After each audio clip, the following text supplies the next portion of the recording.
अब बात करते हैं सुभद्रा कुमारी चौहान जी की। सुभद्रा कुमारी चौहान भी द्विवेदी युग की एक ऐसी कवित्री रही हैं जिन्हें हिंदी साहित्य में स्वर कोकिला कहा जाता है और जिन्होंने अपनी राष्ट्रीय भावनाओं के द्वारा संपूर्ण हिंदी साहित्य जगत को ओतप्रोत किया।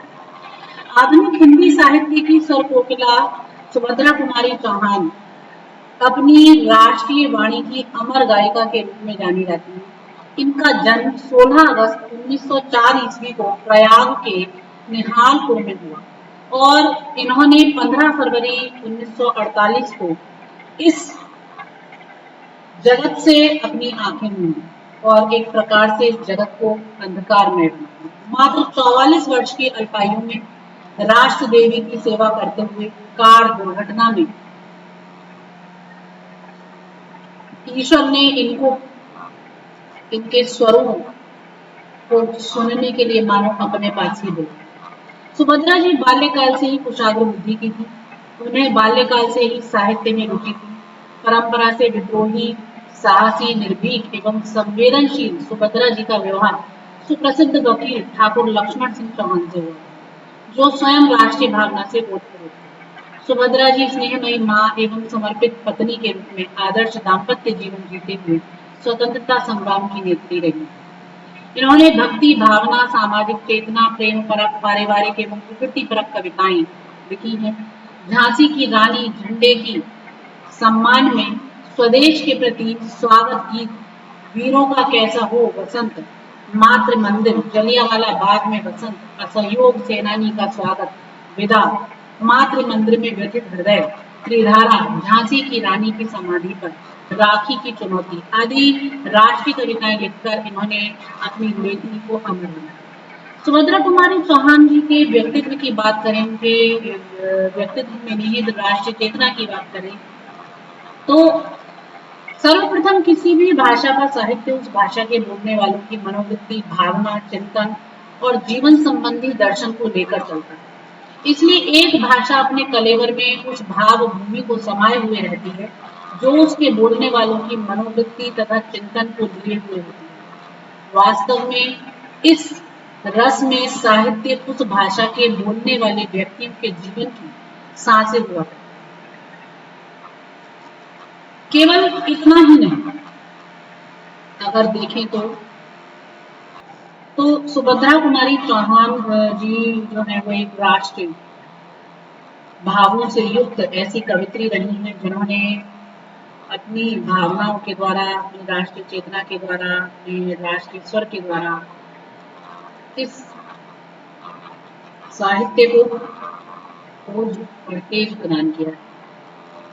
और ये भी बात सत्य है कि जो कोई भी भाषा का साहित्य है तो उसे बोलने वालों की मनोवृत्ति, भावना, चिंतन और जीवन संबंधी दर्शन जो है वो उसमें दिखाई देता है। इसलिए भाषा अपने कलेवर में उस भाव भूमि को समाये रहती है जो उसके बोलने वालों की मनोवृत्ति तथा चिंतन को लिए हुई होती है। वास्तव में इस रूप में साहित्य उस भाषा के बोलने वाले व्यक्तियों के लिए जीवन की सांसें हुआ। केवल इतना ही नहीं, वह भाषा भाषी समूह के भूत, भविष्य और वर्तमान का सांस्कृतिक इतिहास भी होता है। इसलिए किसी भी साहित्य की सर्वोत्तम परीक्षा उस भाषा के बोलने वालों की संस्कृति की प्रगाढ़ता, मौलिकता तथा दार्शनिक पद्धति में निहित होती है और इसीलिए साहित्य में जीवन का सच्चा प्रतिबिंब दिखाई देता है। श्रीमती सुभद्रा कुमारी चौहान केवल भावुक कवि ही नहीं बल्कि एक चिंतनशील व्यक्तित्व की भी धनी थी। उनके हृदय में अपनी धरती और अपने देश के लिए प्रेम इतनी प्रगाढ़ता के साथ समाया हुआ था कि उसके लिए उनका जीवन समर्पित था, उनका साहित्य समर्पित था। वास्तव में सुभद्रा जी का सच्चा व्यक्तित्व अपने जन्म और अपनी भाषा के साथ एक रूप में विद्यमान था। उसमें जीवन की सांसें केवल वर्तमान को लेकर नहीं वरन अतीत को लेकर भी जारी हैं और भविष्य की ओर इंगित कर रही हैं। उनके साहित्य में वर्तमान की आशा और निराशा के, पाप और पुण्य के, पतन और उत्थान के सारे आलेख दिखाई देते हैं। साथ ही एक बार फिर से भारत की महान सांस्कृतिक चेतना उनके साहित्य को मंडित करती हुई प्रतीत होती है। सबसे बड़ी बात यह है कि यह लालसा केवल आदर्श का उल्लेख नहीं है, वरन जीवन की जागृत अभिलाषा है, और इसी अभिलाषा ने सुभद्रा जी की कविता को एक गति और विशिष्ट प्रकार की सजीव चेतना प्रदान की है, जिसे उनके काव्य साहित्य और गद्य साहित्य दोनों में देखा जा सकता है। तो सुभद्रा जी के काव्य में जो एक गौरव गान है, वो उनके कवि कर्म को पूर्ण करने के लिए नहीं, बल्कि उनके कवि कर्म को एक ओज, तेज, शक्ति और प्रेरणा प्रदान करता है। और अतीत का गौरव गान जो उन्होंने किया, उसके माध्यम से उन्होंने समाज को एक अटूट प्रेरणा और शक्ति प्रदान की, जो उस काल की सबसे बड़ी आवश्यकता है। एक और संपूर्ण राष्ट्र स्वाधीनता की लौ जलाए हुए था, तो दूसरी ओर साम्राज्यवादी शासन अपनी पूर्ण शक्ति के साथ आजादी के आंदोलन और भारतीय संस्कृति को कुचलने में लगा। उसके पास शक्ति थी, जबकि जन सामान्य दरिद्र और पराधीन था। ऐसे हताश समाज में अतीत के गौरव और महानता की ज्योति के दर्शन कराने का कार्य कवि और साहित्य व्यक्ति कर रहे थे। सुभद्रा जी ने भी अपने साहित्य के माध्यम से अतीत की इसी पृष्ठभूमि को स्वीकार किया।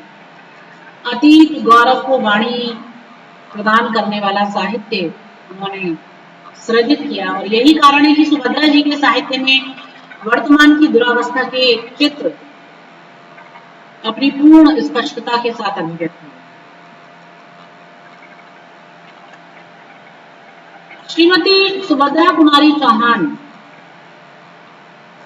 उस काल की भारतीय और विशेषतः हिंदी क्षेत्र की मानसिकता, प्रखर राष्ट्रवाद को लेकर चली हैं, जिसके दर्शन में राष्ट्रकवि मैथिली शरण गुप्त, श्री माखनलाल चतुर्वेदी तथा नवीन आदि दिखाई देते हैं। राष्ट्रीय चेतना की इस युग धारा के पुरोधा तिलक और महात्मा गांधी जैसे महापुरुष थे, जिन्होंने देश की राजनीति को ही प्रभावित नहीं किया, बल्कि साहित्य को भी राष्ट्रीय चेतना के साथ उद्बोधित किया। नवीन और अटूट, मतलब के उद्बोधन के नवीन और अटूट स्वर प्रदान किए। सुभद्रा जी का परिवार सामंती परिवार था, जो स्वभाव से ही प्रगतिशील नहीं होता, लेकिन तिलक और गांधी जैसे राष्ट्रीय चिंतकों ने सुभद्रा जी के हृदय में देश प्रेम की पवित्र अग्नि अपनी संपूर्ण शक्ति के साथ प्रज्वलित की, जिसे उनके साहित्य में बिना किसी प्रयास के देखा जा सकता है। कवि केवल भावनाओं का ही चितेरा नहीं होता, बल्कि अपने युग की भाव राशि का चितेरा और प्रतिनिधि भी होता है। इस रूप में कवि केवल व्यक्ति नहीं रह जाता, बल्कि जन सामान्य की आशा आकांक्षाओं का प्रतिनिधि बनकर सामने आता है, और उसके साहित्य में उसके युग की चेतना प्रतिबिंबित होती है। जो कवि इस रूप में हमारे सामने आता है, वह सच्चा जन प्रतिनिधि होता है, और उसका साहित्य जन साहित्य होता है। श्रीमती सुभद्रा कुमारी चौहान इस दृष्टि से अपने युग की सच्ची प्रतिनिधि थी। उनके काव्य में उनका युग अपनी समग्रता के साथ प्रकट हुआ है। जब सुभद्रा जी ने साहित्य क्षेत्र में पदार्पण किया, तो उस समय भारतीय स्वाधीनता आंदोलन की तीव्रतम हलचल समग्र देश की चेतना को आंदोलित कर रही थी। यह आंदोलन जन आंदोलन था। समग्र देश की चेतना राष्ट्रीय आंदोलन के इस प्रवाह में बह रही थी। सुभद्रा जी ने अपने आप को इस राष्ट्रीय प्रवाह में अपने सामंत्य परिवेश को त्याग कर झोंक दिया।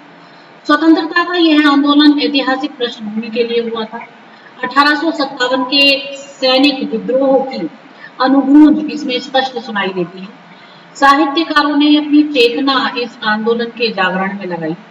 महान कवि माखनलाल चतुर्वेदी ने अपने क्रांतिकारी प्रकाशन कर्मवीर के माध्यम से आजादी के आंदोलन की इस प्रखर ज्योति को और अधिक प्रज्वलित किया।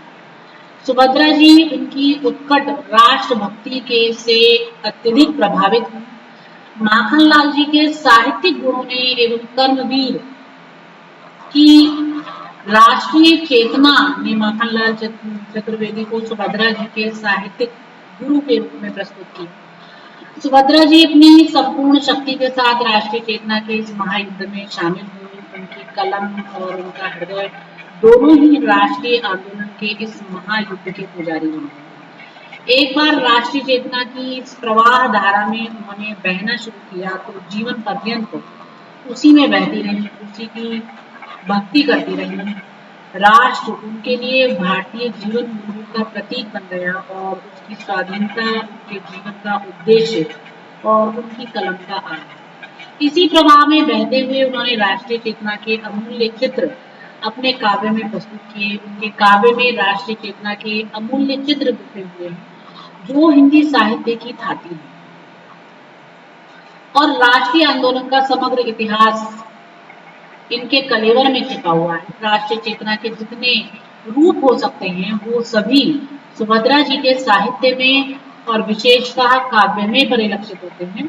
इस अध्याय में अगर हम देखें तो सुभद्रा कुमारी चौहान का जो राष्ट्रगत भाव है उसी को स्पष्ट करने का भाग यहाँ पर प्रस्तुत है।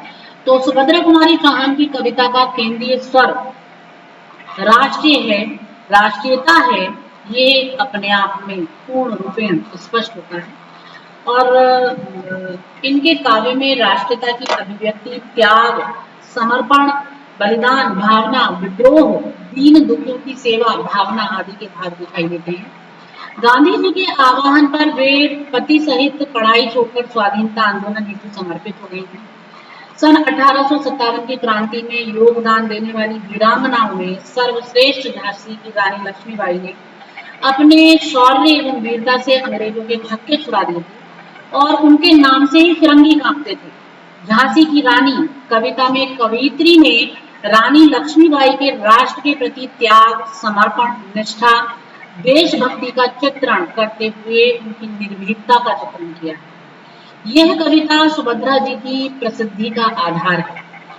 सिंहासन हिल उठे राजवंशों ने भ्रकुटी तानी थी, बूढ़े भारत में भी आई फिर से नई जवानी थी, गुमी हुई आजादी की कीमत सबने पहचानी थी, दूर फिरंगी को करने की सबने मन में ठानी थी।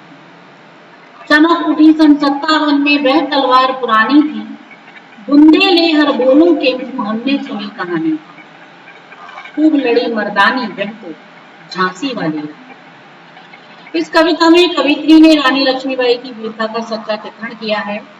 राजा गंगाधर राव की मृत्यु के पश्चात किस प्रकार रानी लक्ष्मीबाई ने अंग्रेजों से अपने राष्ट्र को आजाद रखने का संकल्प लिया, इसका चित्रण कविता में मिलता है। मात्र 23 वर्ष की उम्र में लक्ष्मीबाई ने स्वतंत्रता के लिए बलिदान देकर पूरे देश को हंसते हंसते प्राणोत्सर्ग होने का पाठ सिखाया। कवित्री ने इस कविता में रानी लक्ष्मीबाई के जन्म से लेकर मृत्यु तक की घटनाओं का चित्रण किया है और लक्ष्मी थी या दुर्गा थी वह स्वयं वीरता की अवतार कहकर रानी का चित्रण किया। तो लक्ष्मी मर्दानी ने स्वतंत्रता के महायज्ञ में आहुति दी से अभिव्यक्त करते हुए कहती हैं, रानी गई सिधार अब उसकी दिव्य सवारी थी, मिला तेज से तेज तेज की वह सच्ची अधिकारी थी, अभी उम्र कुल 23 की थी, मनुज नहीं अवतारी थी, हमको जीवित करने आई बनी स्वतंत्रता नारी। तो इस कविता में कवित्री ने लक्ष्मीबाई की शौर्य गाथा का गायन किया है और कवित्री रानी के बलिदान के माध्यम से बताती हैं कि बढ़ जाता है मानवीर का रण में बलि होने से, बढ़ जाता है मानवीर का रण में बलि होने से, मूल्यवती होती सोने की भस्म यथा सोने से। तो संसार में यूं तो अनेक सुंदर सुंदर समाधियां हैं, किंतु इस समाधि के गुणगान से कवियों की वाणी पवित्र हो जाती है। सुभद्रा जी लिखती है, पर कवियों की अमर गिरा में इसकी अमिट कहानी है, स्नेह और श्रद्धा से गाती वीरों की वाणी। तो वीरों का कैसा हो वसंत कविता में वीरत्व बोध के दर्शन होते हैं। वीर राष्ट्र रक्षा हेतु रण क्षेत्र में प्राणों की बाजी लगाकर कुरुक्षेत्र की सुलगाती ज्वाला में कूदता है और यही उसके लिए बसंत समान होता है। आ रही हिमालय से पुकार है उददी गरजता बारंबार, प्राची पश्चिम भू नव अपार, सब पूछ रहे हैं दिन दिगंत वीरों का कैसा हो वसंत। तो कवित्री आगे कुरुक्षेत्र, हल्दी घाटी जैसे ऐतिहासिक स्थलों का स्मरण करती हैं और अपनी भावनाओं की अभिव्यक्ति करती हैं और इन अभिव्यक्तियों के द्वारा वो जो भाव उनकी कविताओं में निहित हैं उनको उजागर करती हैं। तो कवित्री सुभद्रा कुमारी चौहान आगे कहती हैं कि कुरुक्षेत्र जो उनकी कविता है, कुरुक्षेत्र हल्दी घाटी जैसे ऐतिहासिक स्थलों का स्मरण कराती हैं अपनी उसी कविता में और आगे कहती है कि कह दे अतीत अब मौन त्याग लंके तुझमें क्यों लगी आग ए कुरुक्षेत्र अब जाग जाग बतला अपने अनुभव अनंत वीरों का कैसा हो वसंत। तो ये पंक्ति जो वीरों का कैसा हो वसंत से ली गई। सुभद्रा कुमारी चौहान ने वीरों का कैसा हो वसंत शीर्षक कविता में रामायण तथा महाभारत काल के पन्नों को पलटकर अतीत की उज्जवल स्मृतियों द्वारा वर्तमान निराशा पौरुषहीन एवं मृत प्राय भारतीय जनता में संजीवनी भरने का प्रयास किया। इस कविता में ऐतिहासिक स्थलों के साथ साथ ऐसे महापुरुषों का गुणगान हुआ है जिन्होंने अपनी वीरता साहस व पराक्रम से देश का नाम ऊंचा किया। सुभद्रा जी के काव्य का समग्र अध्ययन करने पर उनका हर रंग हर भाव कविता में राष्ट्रीयता की झलक के रूप में दिखाई देता है और उनके काव्य में बलिदानी वीरोत्साह सर्वोपरि है। राष्ट्रीय आंदोलन के अनेक चित्र उनके काव्य में परिलक्षित होते हैं। मुक्ति बोध के अनुसार राष्ट्रीय चेतना की विस्तारशील परिधि के अंदर पनपने वाली आत्म चेतना के जो मनोहर बिंब हमें उनके काव्य में दिखाई देते हैं वो हमारे हिंदी साहित्य जगत का गौरव है। इस काव्य साहित्य में सुभद्रा जी का साहित्य अपनी भाव पद्धति और शैली की विशेषताओं के कारण पृथक और विशेष स्थान रखता है। सुभद्रा जी की सृजन प्रक्रिया को देखते हुए बंशीधर सिंह लिखते हैं कि सुभद्रा जी की सृजनात्मक प्रतिभा का प्रस्फुटन न केवल जीवन में बल्कि रचना में भी हुआ है, जिससे ये ज्ञात होता है कि सुभद्रा जी किस धातु की बनी हुई एक तेजवंत कवि थी। सुभद्रा जी की राष्ट्रीय कविताओं का स्वर स्वतंत्रता के लिए बलिदान का स्वर है। उनका काव्य राजनीतिक सामाजिक आर्थिक चेतना का काव्य है। इन्होंने काव्य लेखन के साथ साथ देश की राजनीति में भी सक्रिय भूमिका निभाई थी और सुभद्रा जी का जीवन हमेशा संघर्षमय रहा। वे पारिवारिक दायित्वों एवं राष्ट्रीय कर्तव्यों में बखूबी अपनी भूमिका निभाती रही। तो इस प्रकार सुभद्रा जी ने न केवल अपने कवि कर्म में अपने व्यक्तित्व में अपने कर्तव्यों की पूर्ति की है वरन उन्होंने अपने पारिवारिक जीवन में जो उनके कर्तव्य हैं उनको बखूबी निभाया है। तो हर एक स्तर पर हर एक कदम पर और अपने जीवन की प्रत्येक भूमिका पर उन्होंने एक उत्कृष्ट व्यक्तित्व को धारण किया है और एक उत्कृष्ट कर्म के साथ वो समाज के मध्य हैं। धन्यवाद।